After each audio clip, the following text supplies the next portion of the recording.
جو گڑھا آپ دوسروں کے لیے کھودیں گے تو ایک دن ضرور اس میں خود بھی گریں گے۔ ایسا ہی افغانستان کی طالبان حکومت کے ساتھ ہو رہا ہے۔ اب افغانستان اسی طرز کی دہشت گردی کا خود شکار ہو رہا ہے۔ تو یہ ایک انتہائی سگنیفیکنٹ، ایک بہت امپورٹنٹ واقعہ ہے جس میں طالبان کی جو رٹ ہے وہ ختم ہوتی نظر آئی ہے۔ السلام علیکم۔ جو گڑھا آپ دوسروں کے لیے کھودیں گے تو ایک دن ضرور اس میں خود بھی گریں گے۔ ایسا ہی افغانستان کی طالبان حکومت کے ساتھ ہو رہا ہے۔ یعنی دہشت گردی کے جو پودے، جو گڑھے وہ پڑوسی ملکوں میں کھود رہے ہیں۔ یعنی آپ تاجکستان کو لے لیں، ازبکستان کو لے لیں، ایران کو لے لیں، پاکستان سب سے زیادہ متاثر ہے، قازقستان، ترکمانستان، تاجکستان، چین، کوئی ملک ایسا نہیں ہے جو افغانستان کے رویے سے مطمئن ہو اور افغانستان سے دہشت گرد جا کے ان تمام ملکوں میں دہشت گردی کریں۔ اب افغانستان اسی طرز کی دہشت گردی کا خود شکار ہو رہا ہے۔ بدخشاں کے اندر سب سے بڑا واقعہ سامنے آیا ہے۔ وہاں کے ایک ضلع کا نام یفتل پائی ہے۔ وہاں پر ایک بہت اہم واقعہ پیش آیا اور اس واقعے کے نتیجے میں افغانستان کے اس ضلع ہیڈ کوارٹر پر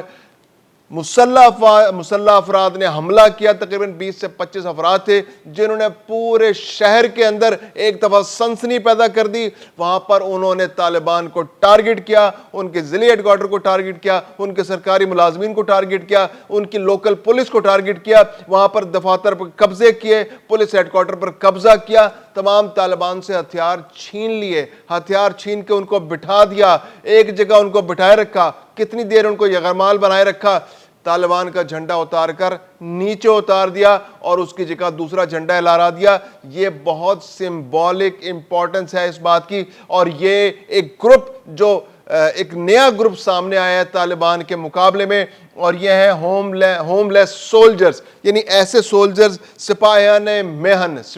مہن یعنی ہوم لیس سولجرز، یعنی ایک نیا گروپ ہے جس کا پہلے ذکر نہیں آیا، اور اس کی یہ کارروائی انتہائی مؤثر تھی۔ بدخشاں کا یہ صوبہ ہے اور یفتل پائی جو ہے اس کا ضلع ہے جس کے ضلع ہیڈ کوارٹر کے اندر یہ واقعہ پیش آیا۔ اس کے بعد تو پھر وہاں پر اطلاعات یہ ہیں کہ 15 سے 20 طالبان جو ہے اس واقعے کے اندر مارے گئے، اور وہاں پر جو ان کا ایک جبر کا نظام ہے اس کو توڑ پھوڑ کر یہ سپاہیان مہن جو ہیں وہ آرام سے وہاں سے نکل کر چلے گئے، کیونکہ 20-25 لوگوں سے آپ توقع تو نہیں کر سکتے کہ وہ مستقل ضلع پر اپنا کنٹرول بنا کے رکھیں گے۔ پھر بعد میں طالبان نے بھاگ دوڑ کی، ان کی کمک آئی، کمک پہنچی، تو کمک آنے سے پہلے یہ جو فوجی تھے، جو ہوم لیس سولجرز، جو سپاہیان یمن جو ہیں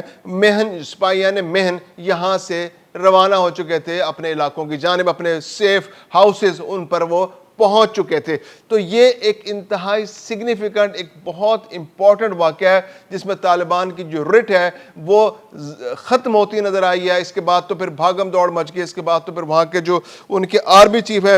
قاری فصیح الدین فطرت صاحب، وہ خود وہاں پہنچ گئے، اور پھر وہ اس کے بعد گیدڑ بھبکیاں مارتے رہے کہ جی ہم یہ کر دیں گے، ہم وہ کر دیں گے، ہم نے تو ایسی تیسی کر دی ان لوگوں کو، ہم نے تو پکڑ بھی لیا، ان لوگوں کو گرفتار بھی کر لیا۔ حالانکہ اطلاعات یہی ہے کہ ان میں سے کوئی بھی ان کے ہاتھ نہیں لگا اور سب اپنے اپنے علاقوں کے اندر پہنچ چکے ہیں۔ تو یہ افغانستان کی جو طالبان حکومت ہے، اس کے جب سے 2021 میں یہ رجیم آیا ہے اس کے بعد سے یہ پہلا موقع ہے کہ طالبان کے کسی علاقے جو زیر کنٹرول علاقے ہیں وہاں پر کسی ضلعی ہیڈ کوارٹر میں، وہاں کے جو سرکاری دفاتر ہیں، وہاں پر جو پولیس ہیڈ کوارٹرز ہیں ان پر قبضہ کیا گیا ہے، وہاں سے جھنڈے اتارے گئے ہیں، وہاں پر دوسرے جھنڈے لہرائے گئے ہیں، وہاں پر ان کی اتھارٹی کو چیلنج کیا گیا ہے، اور بتایا گیا ہے کہ طالبان کی جو قیادت ہے، طالبان کی جو رٹ ہے وہ نہ ہونے کے برابر ہے۔ جب چاہا جائے کسی بھی علاقے میں جا کر ان کی رٹ کو چیلنج کیا جا سکتا ہے۔ تو یہ بہت امپورٹنٹ ڈیولپمنٹ تھے، اور دنیا کی جو قوتیں ہیں اس ڈیولپمنٹ کو بہت زیادہ اہمیت دے رہی ہیں، اور اس کے بعد جو تحریکیں افغانستان کے اندر جو طالبان کے خلاف پنپ رہی ہیں ان کے آگے بڑھنے کا اور طاقت پکڑنے کے امکانات بہت زیادہ ہو گئے۔ ایسے میں جو بدخشاں کا صوبہ ہے یہ بہت امپورٹنٹ ہے۔ بدخشاں جو ہے یہ تاجکستان کے ساتھ ملک کا علاقہ ہے، اور یہاں پر غیر پشتون رہتے ہیں، اور تاجک جو ہیں یہاں پر اکثریت میں، اور یہ لوگ جو طالبان ہے اس کی جو بالادستی ہے اس کو دل سے انہوں نے کبھی قبول نہیں کیا، اور شمالی اتحاد کے ساتھ جو شمالی اتحاد کی جو پچھلی گورنمنٹ تھی اس کے ساتھ ان کی بہت زیادہ تعاون تھا، اور یہاں کے لوگ اس گورنمنٹ کا حصہ بھی تھے۔ اب جیسے طالبان آئی ہے تو طالبان تو پشتون ایک